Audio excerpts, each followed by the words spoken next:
Gorky's relationship to his homeland, as seen in the works he produced during the last decade of his life, is significant because it completely bypasses genocide.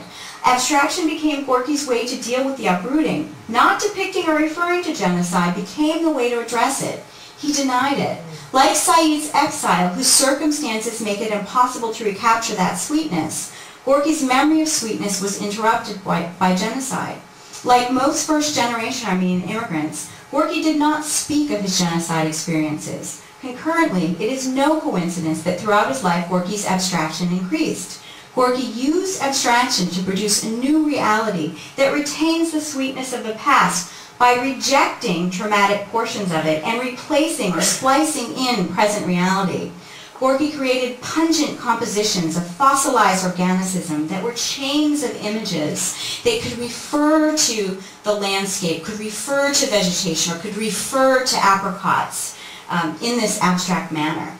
So in this manner, a picture is conceived of as a system of relationships between objects and space in which parts are removed from their identity and made to function in a new manner, and then organized into this new synthesis, which is his abstract work.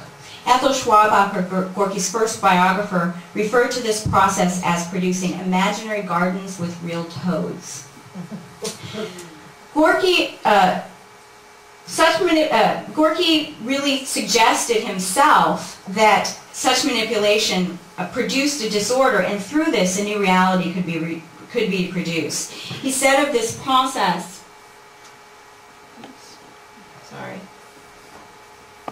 he said of this process that this accidental disorder became the modern miracle. Through the denial of reality by removal of the object from its habitual surrounding, a new reality was produced. Through these exilic landscapes, Gorky's work metaphorically became a mechanism for the reconciliation of past and present. These paintings are both of place and displacement. As Arshile Gorky would not have existed if Vostinek Adoyan were not in exile, Gorky's art could not have existed either.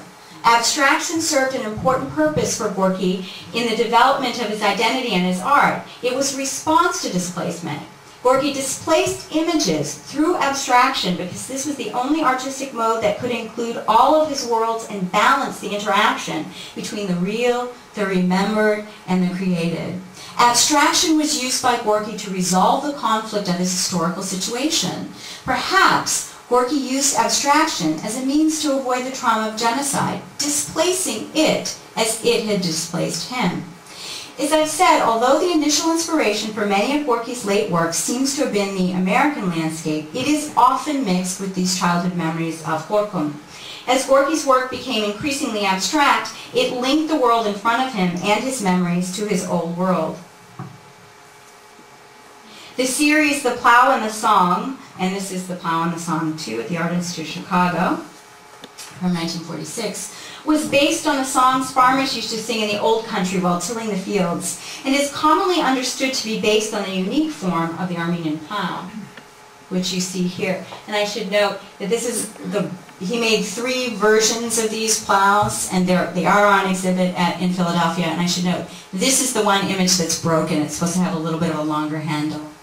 It's supposed to extend out there a little bit. But you can kind of see these shapes of the plow that are in this particular work. Such a combination of the observed and the remembered in Gorky's works can be called remembering, the recombining or putting together. The recombining or putting together of elements or images they observed at one point in time with those recalled through memory that such scenes evoked. Gorky remembered in parts based on what he had observed, which acted as a substitute. The idealized past was based on sweetness that had existed in some form. When poet John Ash, traveling in Turkey near Gorky's home village, showed his guide some reproductions of Gorky's mature paintings, Ash said to the guide, replied, or responded immediately, yes, these were the colors of Van in spring and autumn. Gorky's representation functioned exactly As Andreas Hewson, an expert on comparative literatures and society, who has written widely on recent cultural and political phenomena of memory as a key concern in Western societies, has described, representation always comes after, even though some media will try to provide us with the delusion of pure presence. Rather than leading us to some authentic origin or giving us verifiable access to the real, memory even, and especially in its belatedness, is itself based on representation. The past is not simply there in memory, but it must be articulated to become memory. The fissure that opens up between experiencing an event and remembering an event, in it, representation is unavoidable. Rather than lamenting or ignoring it, this split should be understood as a powerful stimulant for cultural and artistic creativity. Gorky's paintings were, as we have seen, places where identities are created and the past and present exist harmoniously with each other. In some ways, this practice followed the Freudian explanation of dreaming, which included four mechanisms: representability, condensation, displacement, and symbolization. In this process, an event or observation is encoded into memory and the mind accesses it through a cue-based retrieval system, meaning that something triggers its immersion. The result is then condensed or reduced to an essential form and relocated from its original context and inserted into the dream world, where it symbolizes a feeling, fear, or key desire, what Freud referred to as a dream facade. In the case of Gorky's art, dreams related to Gorky's practice of free association and a visual stream of consciousness that began with the representation of the observed.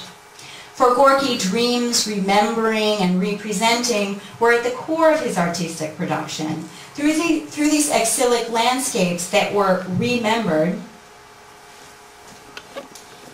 with a dash, through abstraction, Gorky's work metaphorically became a mechanism for reconciliation of past and present. By remembered, I mean reconstructed or put back together, mostly in a different form than it originally happened. So remember the Sochi-Korkom relationship as well. When considering the relationship of the genocide to Gorky's work, particularly the aversion to, rather than the representation of it in his work, it is useful to note that the term genocide itself was not coined until, and I think I have this correct, until 1935 by Raphael Lemkin, prior to Gorky's breakthrough years.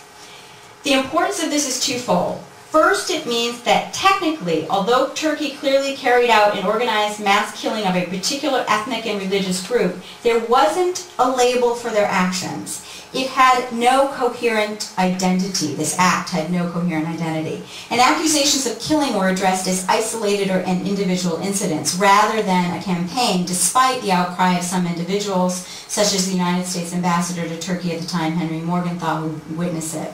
The second issue is one for the exiles and survivors of the genocide. Horrible atrocities were committed against them, yet few in the world community acknowledged it. The perpetrators were not held accountable, and the lack of label or name for it meant that the victims didn't really necessarily have a way to explain what they had witnessed except on individual and fairly personalized terms. This meant that there was little broad-based acknowledgement of their trauma, other than an image of the starving Armenians, which was not necessarily understood as linked to genocide, and many victims of the genocide were unable to mourn publicly.